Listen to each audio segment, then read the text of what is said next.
Let's make my peppermint bark soap. The first step to creating the soap is to create the embeds. So I want it to be a red and white swirl. So I am first making a batch of soap and I'm splitting it up into two colors. I'm splitting one into red and one into white. The last time I made this soap, I used a much too dark of a red color and I really wasn't happy with the red color. So I'm using a little bit of a lighter red and not so much of it. And after I had my two colors mixed in their bowls, I am pouring that red soap into my white soap and just going to let it swirl all on its own. And I'm pouring that whole mixture into my mold. A few days later, I finally got around to unmolding this red and white soap, and I am cutting it up into smaller pieces. This red and white soap is going to serve as the candy inside of the soap. So some of it is going to be cut up into larger chunks, and then it will break down with my stick blender. And then some of it I am shredding because I want some of the little specks inside of the soap to be really fine. And yes, I know that bowl in the front looks like ground beef right now, but you really have to trust the process.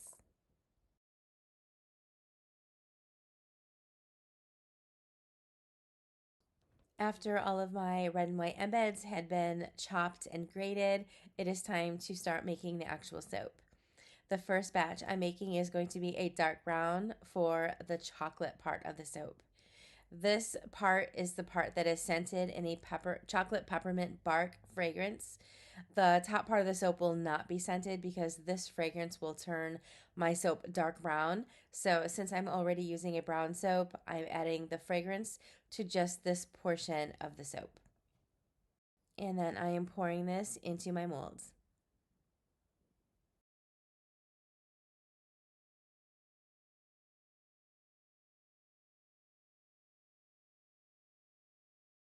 Next, it's time to make the top part of the soap, and the base of this part is going to be white. And then I'm adding all of those little pieces and the grated pieces of the red and white soap that I had cut up previously. And I'm adding all of that in there. And then I'm using my stick blender to continue to cut it up into finer pieces. And then I'm pouring this mixture over my brown soap. Over on another table, I am mixing up 2 paper cups with Epsom salts in them. I am making one red and one white. And when I put down the red bag, it flopped over and a whole bunch of that red colorant came out at me. And that is what you see all over me. So the purpose of these Epsom salts is because I wanted to sprinkle them on the very top of the soap to make them look more like red and white candy pieces. In the past, when I've made the soap, I've just used cut up pieces of the red and white soap that I had made and kind of sprinkled it on top. And I was never really happy with how the top looked. So I thought this would look a little bit more realistic like candy. So I am just sprinkling this all over the very top. Day 3 of making this soap, and it is finally time to unmold and cut this soap. So I'm unmolding it from its silicone liner, and then using my log splitter, I am cutting this slab into 4 separate loaves.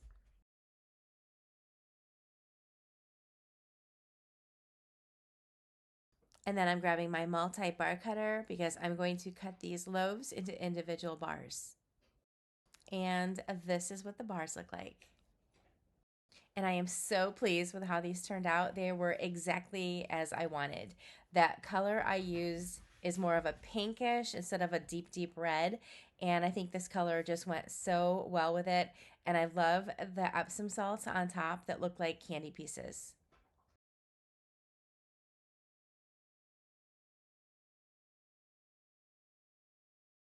These soaps are now headed to my curing racks for the next 4 weeks.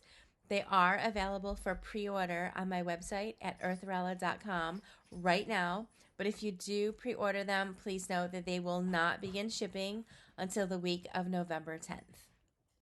Please leave a comment below letting me know which winter or holiday soap you want me to make next. Thank you so much for watching.